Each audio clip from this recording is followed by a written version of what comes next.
Hey, this is Greg Dooley from MVictors.com with another edition of the History Show, and this one's brought to you by my friends at Underground Printing.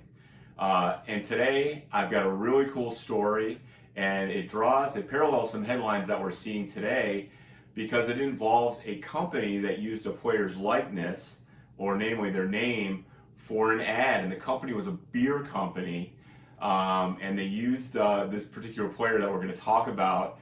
And I have the story through some documents that we know about how it got resolved, and it's pretty funny how it ended up. So the guy I'm talking about is a guy named Neil Snow, and he was a multi-sport star. I think he started in 1898, and he played kind of right before that Yost era in 1898, which was the team that won the championship that led to the writing of the Victors by Louis Elbel. But he also played in 1901 when Fielding Yost arrived on that great point-a-minute team that was unscored upon and outscored opponents 550 to nothing. So the guy's name Neil Snow, and he was captain of the football team, I think, in 1900. He was also captain of the baseball and track teams, and the guy was just a phenomenal athlete. He was a great bowler. He could box in high school. And he's just kind of an amazing guy. So he plays for Yost in 1901, and of note, he's the guy in the Rose Bowl who scores 5 touchdowns. In fact, he scores the first points ever in that first Rose Bowl, which of course was the first bowl game of any kind. So Neil Snow is the guy who scored the first bowl game points in college football history. And again, he scored 5 touchdowns in the 49-0 beating of Stanford in 1902, January 1st, 1902, in what was then the Tournament of Roses game, right? So again, outside that, this guy is like the big man on campus. He's super popular. He's in music clubs. He's getting all these letters, 10 to 12 letters by depending on what you read. And he's apparently a very good student, but he also likes to have some fun. And how do we know that? Well, it all started after that Rose Bowl game that spring. He's on the baseball team, and we play a huge baseball game in Toledo, actually. So it was a neutral site game against Cornell, and this was a huge game. A lot of people attended it, and they made programs for the game. And somehow, some way, a company called the Koppitz-Melchers Beer Company out of Detroit put an ad in this program, and it talked about how much Neil Snow loved their beer. Now, Neil Snow didn't know anything about this, by the way, and I'll tell you how we know that.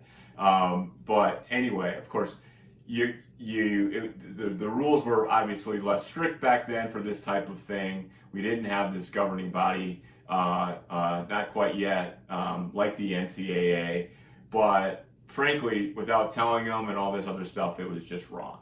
So there's a collector out there, a guy named Mark Bomia, who actually shared a couple letters with me, and we happen to know that Snow did not know about the ad. In fact, he took paper to pen, basically to go, hey guys, he wrote the company and said, hey, I don't deny that I love your beer.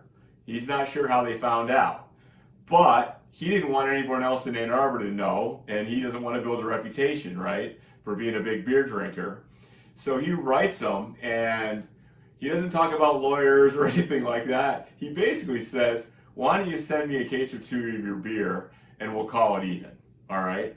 Now, the nice thing about letters back in the day is it was a common practice to keep copies or make duplicates, and that's probably why we have actually both letters. We have the response as well. Somebody kept both of them. And sure enough, the beer company wrote him back and sent him a case of beer and said, why don't we toast to our success? So it had a happy ending.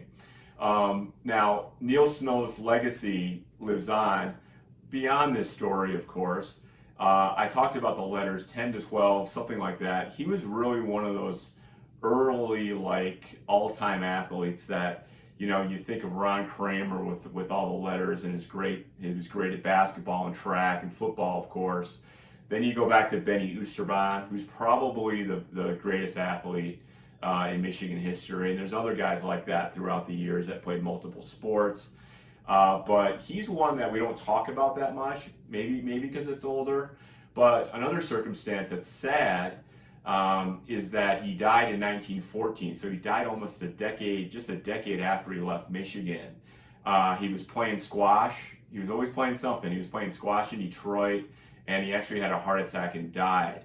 And one kind of downer about doing history like this on a lot of the guys from that age is I almost cringe when I read their a bio or something like that, because quite often there's usually some tragic or way too early, certainly by our standard, circumstances of when they pass away.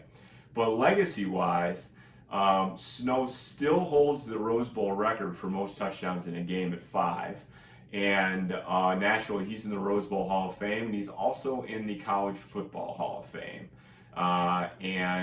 Frankly, many writers after he died, looked back and kind of looked at this guy Neil Snow as someone who really embodied everything about the student athlete. And on top of that, we also know he used to like to have some fun. All right, I hope you enjoyed that. If you want to hear more stories like this, let me know. Like, subscribe on YouTube, send me feedback on MVictors or in Twitter, and tell your friends. And again, thanks to Underground Printing, and I will see you soon.